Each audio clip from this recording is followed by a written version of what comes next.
Merci. Le programme PALM, c'est le programme d'assainissement liquide municipal. Donc, ça fait plusieurs mois que nous travaillons sur notre programme en assainissement. Oui, c'est vrai, l'assainissement n'est pas une compétence transférée. Mais nous ne pouvons pas nous permettre de ne pas en faire une compétence partiellement transférée à la ville de Rufisque. Parce que c'est une problématique à laquelle toutes les populations demeurent confrontées. Et bien avant, nous avons commencé à intervenir dans la ville sur les questions d'assainissement. Vous nous voyez intervenir sur les quartiers, accompagner l'assainissement communautaire. Mais il nous a fallu organiser tout ça dans un programme cohérent. C'est ça qui veut dire PALM. PALM, c'est PALM 2024-2028, c'est 5 ans. 6 milliards 500 millions à peu près. Avec 3 composantes majeures. La première, c'est l'assainissement communautaire. L'assainissement communautaire parce que ce n'est pas un assainissement conventionnel, mais les populations n'attendent personne pour s'investir sur les questions d'assainissement. On ne peut pas les laisser seuls, on ne peut pas les laisser le faire sans comprendre les rudiments de l'assainissement. C'est pourquoi nous les avons organisés, nous les avons encadrés, nous leur offrons un appui technique et nous finançons partiellement leurs interventions dans l'assainissement communautaire. Le volet assainissement communautaire va représenter presque 3 milliards 285 millions à peu près. Nous avons aussi, au-delà de l'assainissement communautaire, c'est les ouvrages secondaires de drainage. Qui dit drainage, c'est l'évacuation des eaux pluviales. Pourquoi nous disons les ouvrages secondaires et les ouvrages tertiaires? Les ouvrages primaires vont coûter plusieurs milliards. La ville ne peut pas les faire. Mais généralement, pour qu'un ouvrage primaire puisse bien marcher, il faudra que la hiérarchie soit respectée. Que l'ouvrage tertiaire soit présent dans les quartiers, que l'ouvrage secondaire amène les eaux du tertiaire dans le grand canal. C'est ça qui rend la situation viable. C'est pourquoi nous avons au moins 3 milliards 35 millions prévus pour le volet aménagement d'ouvrages secondaires de drainage des eaux pluviales. Enfin, il y a un dernier volet qui est important, qui n'est pas le plus cher, mais qui est très important. C'est le volet renforcement des capacités, communication et plaidoyer. Pourquoi plaidoyer? Vous le savez?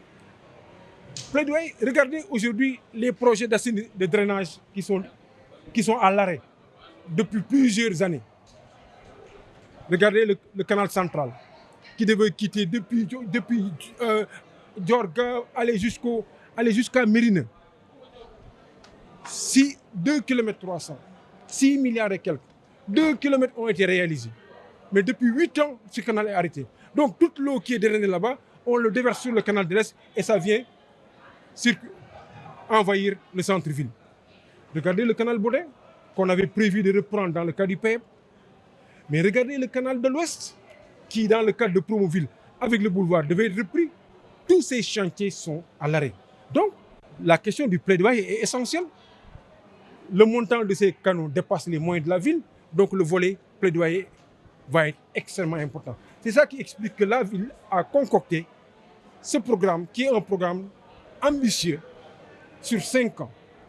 Le comité de pilotage de ce programme comprend aussi bien le maire de la ville, mais aussi les 3 maires des communes, les organisations communautaires de base, le représentant du préfet.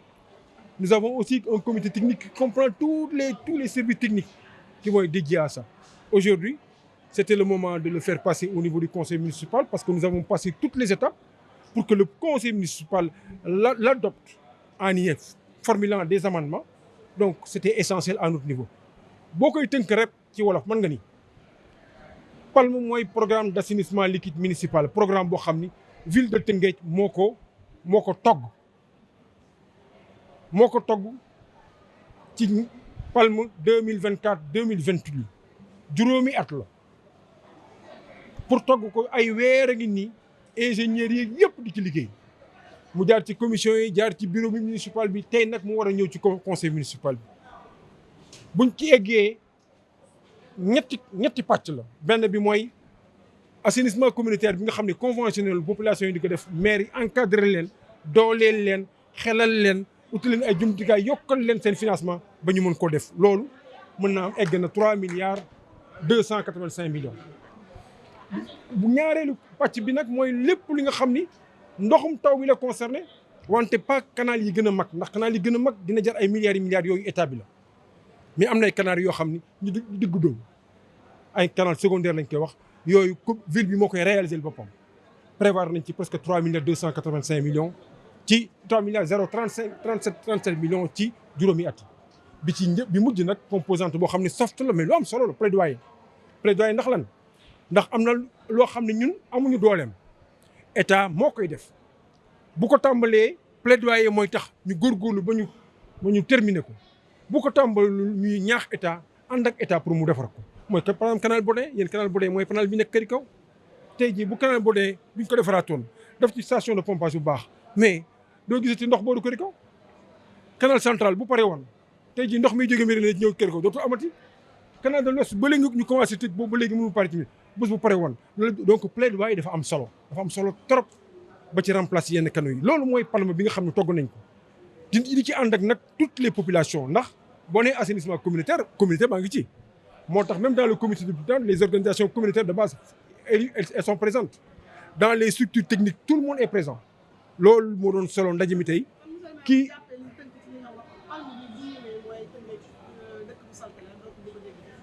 xam nga da ngay dëkk bu salte la du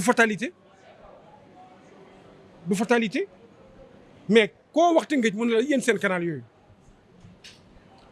koo ko wax ci Sénégal mu ne la yéen seen canal yooyu kon canal yi ñuy saafara ko daf góoma la xar kanamu Tëngéej su ma koy wax sax nit ñi dañuy ak a yomba soppi tey jii boulevard bi su pare woon 3 kilomètres 500 yi laa wax de benn partie lañ def bu pare woon canal de l'Ouest bi ñu commencé tëj ñu defar ko mu am station de pompage canal Bodé ñu defar ko canal de central jeex boo rombee Tëngéej jaar ci national bi da nga naan fii du Tëngéej c'est aussi simple que ça mais malheureusement dafa yàgg moo tax ñun ville bi ne fu ñu jaar ñun ñu jël leadership on n'a pas le choix buñ fi nekk di xaar ay compétences ak non compétences on le fait avec les communes ñu dem de l'avant pour adresser la question de l'assainissement moo tax il y a tout un système qui est mis en place monsieur Samb c'est le coordonnateur du PALM c'est un ingénieur de la ville ñun lépp lu ñuy def c'est sur le personnel de la ville dañuy basé wu c'est un ingénieur de la ville il travaille en collaboration avec Mamadou Wade qui est un ingénieur qui a été au service technique et qui est un très proche de ça c'est le conseil spécial au niveau du PALM il y a tous les comités il y a toutes les instances donc à tout moment on dinañ ñëw ci presse bi di leen wax fu ñu ci toll donc loolu doon solo ndaje mi damay bàyyi nag maintenant yeneen questions yi ngeen terminer ko ak le coordinateur comme ça man mu mën a fekkee fin wu réunion maa ngi leen di gërëm yéen ñëpp ku ci nekk turam ak santam merci beaucoup